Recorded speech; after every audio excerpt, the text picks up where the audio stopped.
So when people hear ag class, their first thought is, oh hey, they must just learn about farming. But if we actually had this class as mandatory in high schools, we would see that they actually learn a lot more than just farming. So today I'm going to talk to you guys about why we should have ag class as a mandatory class in high school for graduation requirements. So I researched this topic very heavily, and I was also in ag for 4 years. So what I'm going to be talking about today is what do we actually learn in ag? How does it compete? How does it compare to other classes like an economics class or a home ec? How many schools actually offer this? There's actually not a lot of schools that offer ag. And then I'm also going to talk about the survey that I did on the class. So ag class is about farming, but there are many more topics that we should talk about. So what is it we actually talk about? So one of the first things that we usually talk about is where does our food come? And that's a big thing a lot of people want to know about is where does our food come from? Where do we grow it? We also talk about animal science, so learn about different animals. We look at like the different uses of the animal products. Some classes will talk about financial aid stuff, so being financially stable. Some will talk about public speaking, so getting better at public speaking, which is a big emphasis in the ag department. Some classes will teach about like mechanics, like how to change a tire, how to change an engine. Some will look at woodworking, so just doing like simple basic woodworking projects, and there's a whole lot more than just that.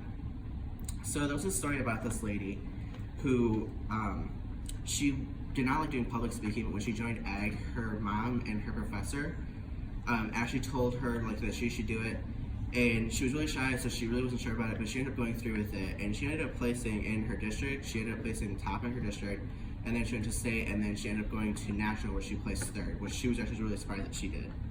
One of the quotes that she put was, however, her encouragement along with guidance from my ag science teacher, Mr. Higsman, motivated me to try it. So most people end up worrying about being financially stable when they get out of high school, especially when they get into college, because college is expensive. So how do people maintain a job and go to college and try to be financially stable? Ag really focuses on this, so they really want people to be financially stable because in ag business, you really are looking at a lot of financial stuff. So one of the areas they focus on is taxes, like how to do taxes. So my senior year was when I took agribusiness, and I also had a semester where I did financial lit, which was pretty much learning about like taxes and things like that. I ended up learning more in the ag class than I did in the financial lit class, which I was really surprised, but I thought it was a lot better.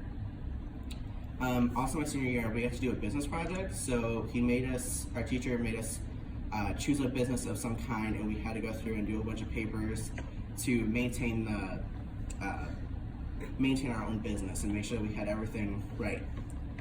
Another thing that you also look at when you're in ag is you have to join the FFA, which is you also have to do AET projects. So in AET projects, you choose like something like you choose animal project, and you basically have to keep like financial records of it. Just another way of looking at financial stuff.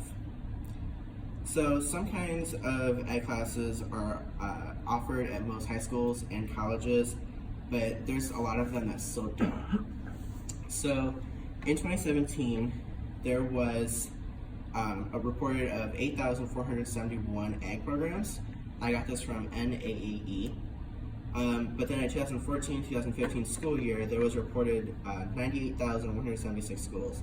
That's a very big difference from the amount of ag classes we have to the amount of actual schools there are. So it was split into two regions. So one of the regions is Region 2, which had the most ag classes in it. So this includes Texas, New Mexico, Louisiana, Colorado, Kansas, Oklahoma, and Arkansas. I got this from NAAE. So I also conducted a survey in the class before we started this speech, and what I found was that one of the first questions that I asked was ag offered at your school, at your high school? And 53% said yes, and 47% said no, which I was kind of surprised because most schools around here do offer it. Then I asked if it was important for them to learn like where your food comes from, because that's a big part in ag.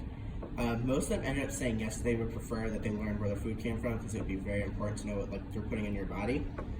Another one that they were looking at was they were what are some of the skills and life lessons that you should learn in high school. And a lot of them were talking about, financial stability. That was a big thing because that's a very big topic that people want to know about is, are you financially stable after you get out of high school? So basically, the EGG is a very important class that I think everybody should be taking. Yes, economic classes and financial lit classes are important, but you don't learn as much as what you would learn in an ag class. Ag class you can take for many years and learn more every single year. I think this needs to be a mandatory class in high schools and maybe in some colleges depending on your major.